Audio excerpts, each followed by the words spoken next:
எதுக்காக இவங்க இவ்ளோ சந்தோஷப்படுறாங்க? துள்ளி குதித்த பெண்ணுக்கு எந்தல இப்படி ஒரு சர்ப்ரைஸா? I knew I was a fan, but I think like only today I'm realizing what a big fan I am. I woke up smiling like this. I woke up like I slept with a hanger in my mouth because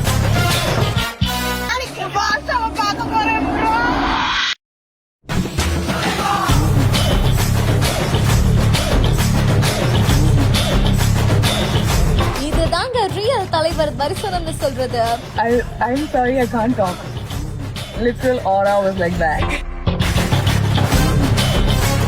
நம்ம எல்லாருமே எப்படியாவது வாழ்க்கையில இவரை ஒரு தடவையாவது பாத்துறணும் அப்படின்னு ஆசைப்பட்டு இருக்கக்கூடிய தலைவர் சூப்பர் ஸ்டார் ரஜினிகாந்தை நேர்ல பாக்குறதுக்கான வாய்ப்பு இவங்களுக்கு கிடைச்சிருக்கு. அண்ட் இவங்க அவங்கள நேர்லயும் மீட் பண்ணி அவங்க கூட போட்டோவும் எடுத்திருக்காங்கன்னா பாத்துக்கோங்களேன். இதுக்காக இவ்வளவு சந்தோஷப்படுறதுல தப்பே இல்லை அப்படின்ற மாதிரி தான் வைரல் ஆகிட்டு வருது.